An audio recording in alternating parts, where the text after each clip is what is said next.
All right, so you know how it is when those winter winds start blowing in Dayton. I mean, everybody knows how quickly a snowstorm can just like shut things down. Oh, yeah. And everything just grinds to a halt. And it's like you almost forget, like, there's this whole like operation, you know, this whole like team effort that goes into making sure that the city can like function and people can, you know, get to work or to the hospital or whatever they need to do.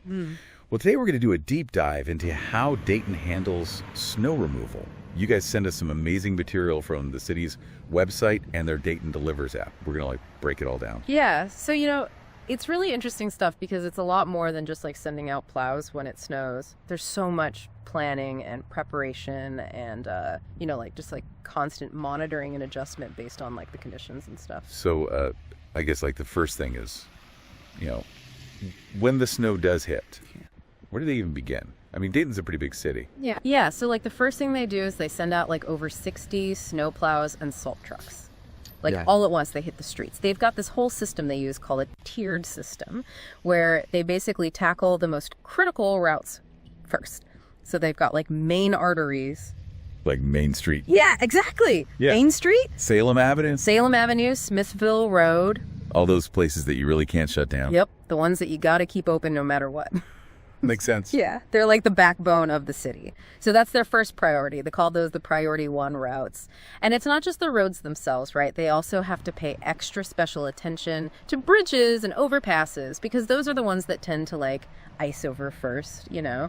And of course, areas around hospitals and fire stations, you know, like those are obviously top priority as well. Yeah, you want to make sure emergency vehicles can get where they need to go. Exactly. And so what about like neighborhoods? Like what happens to those? Are those just kind of like on the back burner until they get all those main roads done? Yeah, so once those priority 1 routes are like in pretty good shape, they move on to what they call priority 2 routes.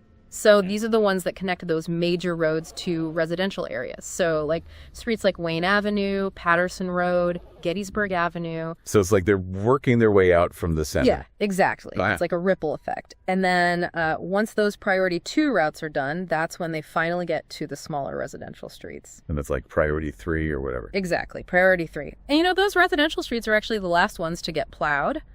But their goal is to make all streets passable within 24 hours after snowfall ends. Now, of course, you know Dayton's a big city. They've got over like 2,800 lane miles to cover. Whoa, 2,800. Yeah, that's like driving from here to Los Angeles and back, so it takes time. Yeah, I mean, that makes sense. And, you know, another thing is they don't just like react to the snow. You know, they try to be proactive about it. They actually use a brine solution to like pre-treat the roads. What is brine? Like salt water? It's basically salt water, yeah. They spray salt water all over the roads. Pretty much. And it actually helps to like prevent the ice from bonding to the pavement. Yeah. So it makes it easier to clear later. Interesting. So they're out there spraying the roads down with salt water before it even starts snowing. Yeah. And they've got a dedicated team that monitors the weather like 24/7 so they can, you know, adjust their plan as needed. Like if a big storm's coming, they can like mobilize their crews and get everything ready to go. So they're not just like sitting around waiting for the snow to start. No way. Like twiddling their thumbs. They're on top of it. They're way ahead of it. That's amazing. It really is pretty impressive. I'm really glad, you know, we're diving deep on this because I, you know, don't really think about this. But it's a really like important aspect of city life that people don't always think about. Yeah. So, okay. So we've talked about how they plan. We've talked about how they prioritize. We've talked about, you know, the brine solution, all that stuff. But how do they keep everybody informed? Because, I mean, like I know you said, you know, 24 hours is like the goal. But 24 hours can feel like an eternity if you're like trapped in your house. Oh, yeah, definitely. And they really understand that. So they've embraced technology to really improve communication. So they use their website, they're on social media, and they even have that app, the Dayton Delivers app, where you can get real-time updates on the snow removal progress. So you can actually track the snowplows on your phone. Oh, yeah. That's pretty cool. And it helps people know when their street is going to get cleared. And it probably cuts down on all those calls to the city, you know, like, hey, when are you going to plow my street? But it's not just about like receiving information, you know. Yeah. Residents can actually report issues through the app as well. Like say a street's been missed or there's a big snowdrift causing a problem. You can report it directly through the app and then the city can respond quickly. So it's interactive. Totally interactive. Yeah. It's a two-way street. They're really trying to get the community involved. It sounds like it. I mean, they're really using technology to just make the whole system more efficient. But I mean, they've got all these trucks, they've got this strategy, they've got, the pre-treatment, they've got the app, they've got everything. But I imagine residents still have their own responsibilities too, right? Oh, yeah, absolutely. Like, for example, during snow emergencies, there's no parking allowed on those priority routes. They need to be able to clear those as quickly as possible, and they need every inch of space they can get.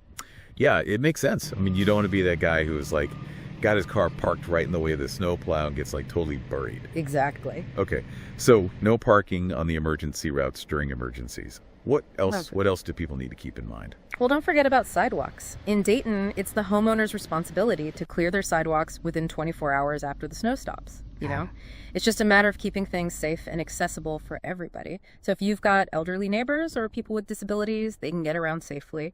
And it just makes the whole neighborhood look better, Yeah, it's just being a good neighbor. Exactly. And also, it prevents ice from forming and people from slipping and falling. So it's a safety thing too. Big time. Okay, so we've learned a lot today about how Dayton, tackles snow removal. They've got the trucks, they've got the strategy, the tech, the resident involvement, the whole 9 yards. It's like a whole city working together. It is. You know what I find impressive is just how they've managed to combine these traditional methods with these new innovative solutions. Like the brine solution, I think that's genius. It's a smart move. But then they've got this high-tech app, and they're like really trying to communicate and get residents involved. So it's really cool to see. It's definitely a good model, I think, for other cities to follow. It really is. I mean, every city struggles with snow removal. Yeah. You know what? This whole conversation has gotten me thinking. I don't even know where to find that information for my own city. Like, how do they handle it? Do they have an app? Do they pre-treat the roads? I have no idea. So you know what? I think that's my homework. I'm going to go do some digging and see how my own neighborhood handles the white stuff. And I think that's something that all of you listening should do too, Like, how's your city stack up? And with that, we will see you next time for another deep dive. Thanks for listening. See ya.